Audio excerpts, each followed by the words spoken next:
మీ GIET ఇప్పుడు GGUగా మారింది. 2000కు పైగా ప్లేస్మెంట్స్, IPM, KPMG వంటి సంస్థలతో ఇంటిగ్రేటెడ్ కోర్సులు, UPSC కోచింగ్, అడ్మిషన్లు ఓపెన్. కేవలం జగన్ గారికి ఇచ్చిన మాట కోసం తను మీ లైఫ్లోకి వచ్చింది. జగన్ గారికి అది నచ్చి తనని 2 సార్లు సొంత చెల్లి కన్నా ఎక్కువ గౌరవంగా చూసుకోవాల్సి వచ్చిందంటారా? లేకపోతే తనలో ఉన్న టాలెంట్, లేకపోతే తన మేధాశక్తిని చూసి ఆంధ్రప్రదేశ్ ఉప ముఖ్యమంత్రి, డిప్యూటీ చీఫ్ మినిస్టర్ పుష్పశ్రీవాణి అనగానే ఒక్కసారిగా అందరి కళ్ళు పెద్దవి అయిపోయింది. ఏంటి 32 సంవత్సరాలకి ఆంధ్రప్రదేశ్ డిప్యూటీ చీఫ్ మినిస్టర్ ఒక ఈ అమ్మాయా అనుకునే స్థాయిలో ఒక్కసారిగా తిరిగింది మీ నియోజకవర్గం వైపు అందరి కళ్ళు కూడా. ఈవెన్ నేను కూడా ఏంటి ఏమి డిప్యూటీ చీఫ్ మినిస్టర్ అనౌన్స్ చేశారు అని.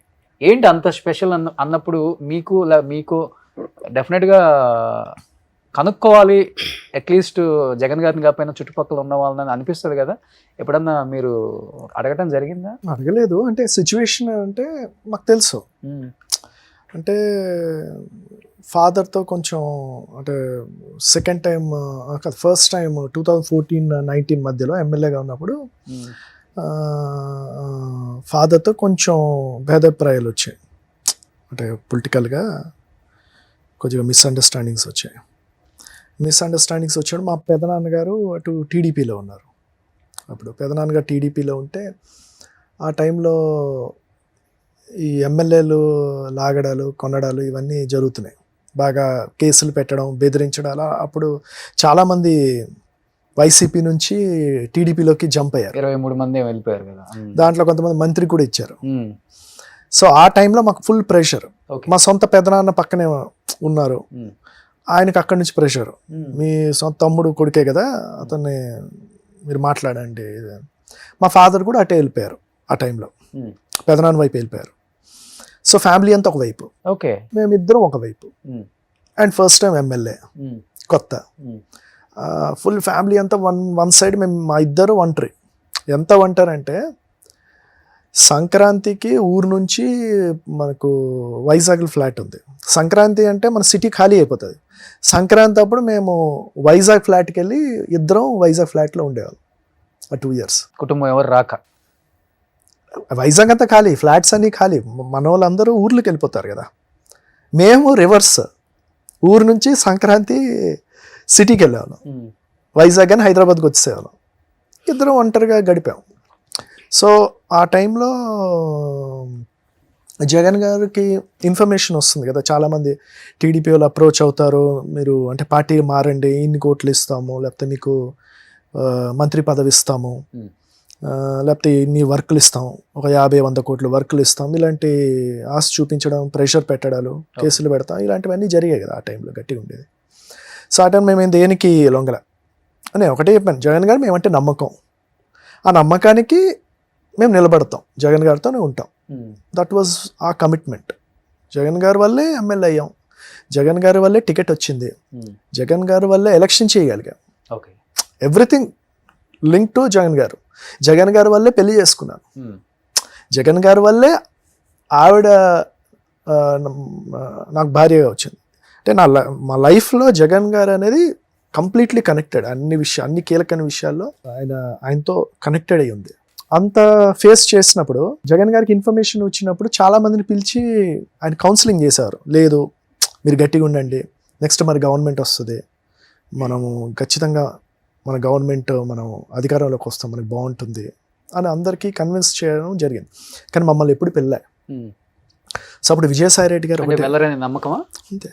ఓకే, విజయసాయి రెడ్డి గారు ఒకటే అన్నారు, అమ్మ జగన్ గారికి మీరంటే చాలా నమ్మకం, వాళ్ళని కూడా పిలుద్దామా, ఇలాగ ఎవరో అప్రోచ్ అవుతున్నారు గడిగడి వాళ్ళ దగ్గరికి వెళ్తున్నారు టీడీపీ వాళ్ళు అంటే, జగన్ గారు ఒకటే, వాళ్ళని వదిలేయండి, వాళ్ళు నాకు అంటే వాళ్ళు నా మనుషులు, వాళ్ళు వెళ్ళరు, వాళ్ళని వదిలేయండి, వాళ్ళని ఇబ్బంది పెట్టద్దు. పూర్తిగా మమ్మల్ని ఎవ్వరు అసలు అంత నమ్మకం జగన్ గారికి. ఆ నమ్మకంతోనే అంటే ఇలాంటివన్నీ ఫేస్ చేసాం. ఎంత ఫ్యామిలీ వన్ సైడ్ ఉన్నా కూడా మనం జగన్ గారితోనే ఉన్నాం.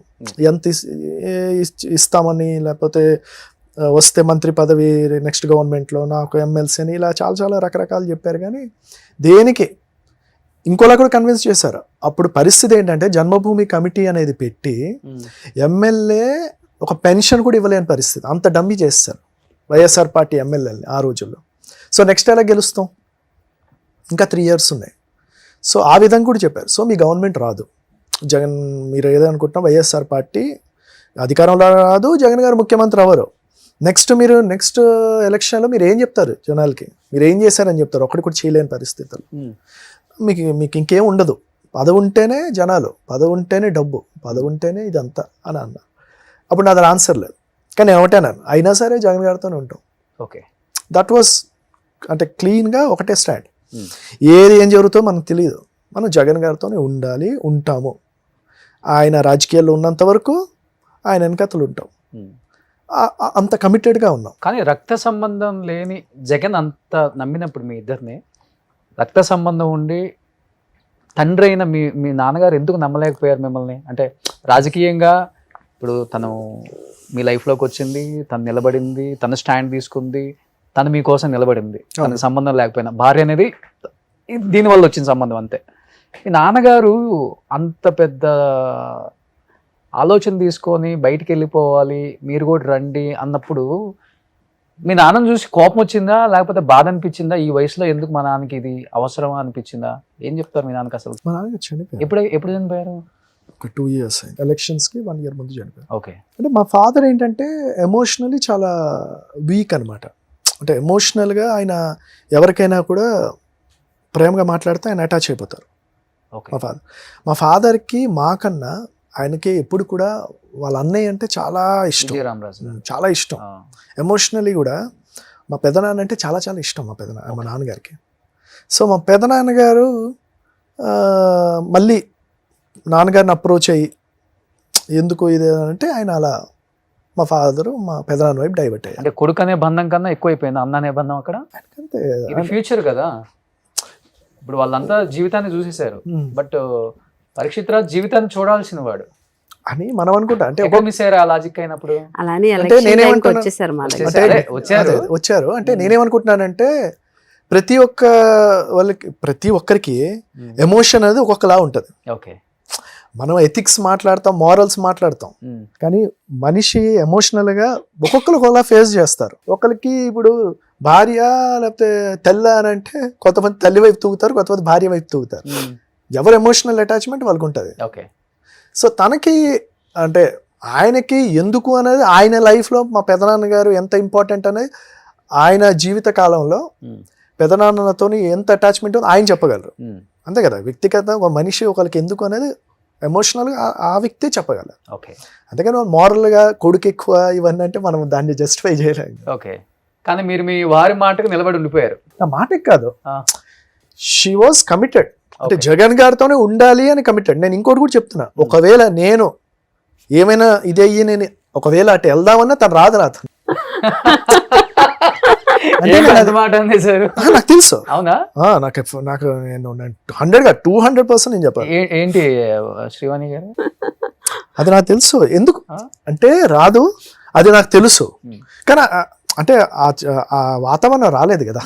కానీ నేను అంటూ ఒకవేళ వచ్చిన తను పొలిటికల్గా షీఈస్ కమిటెడ్ టు జగన్ గారు. ఓకే.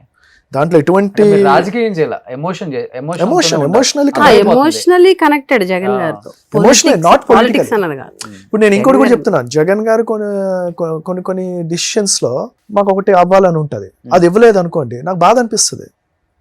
అంత మాత్రాన అలిగి కూర్చుంటామే తప్ప ఆయన వదిలి వెళ్ళం కూడా. ఓకే. అంటే అలాంటి ఎమోషనల్ కనెక్షన్ జగన్ గారితో ఉంటుంది. ఇప్పుడు రాజకీయాలు అందరికీ సాటిస్ఫై చేయలేం కదా. అంతే కదా. నాకు ఒకటి అవ్వాలని ఉంటుంది, ఆయన ఏదో పరిస్థితి నాకు ఇవ్వలేకపోవచ్చు. ఎగ్జాంపుల్ నాకు అనుకుందాం, రేపు పరిస్థితి దృష్ట్యా నాకు ఒక దగ్గర పోటీ చేయాలని ఉంటుంది, నాకు అక్కడ ఎమ్మెల్యే అవ్వాలని ఉంటుంది. నేను జగన్ గారికి నేనంటే చాలా ఇది లేకపోతే ఆయనకి ఇది అనుకుని నేను వెళ్ళి టికెట్ అడిగితే ఆయన పరిస్థితి చూసి నాకు ఇవ్వకపోవచ్చు, నాకు కోపం రావచ్చు, నేను అలగొచ్చు. రూట్ క్లియర్ చేసుకుంటున్నారంట ఇప్పటి నుంచే? అచ్చా, చాలా లేదా? Not at. నాకు ఐఎమ్ వెరీ మచ్ హ్యాపీ. నాకేందంటే పుష్పశ్రీవాణిగా అంటే తను కురుపాం నియోజకవర్గం మళ్ళీ ఎమ్మెల్యే అవ్వాలి, నేను ఫ్రాంక్గా చెప్తున్నాను, మళ్ళీ ఎమ్మెల్యే అవ్వాలి, జగన్ గారు మళ్ళీ ముఖ్యమంత్రి అవ్వాలి, అయ్యి మళ్ళీ ఆవిడకి మళ్ళీ ఇంకోసారి మంత్రిగా ఛాన్స్ ఇవ్వాలి. సుమన్ టీవీలో మీ పర్సనల్ అండ్ బిజినెస్ ప్రమోషన్స్ కోసం కింది నెంబర్కి కాంటాక్ట్ చేయండి.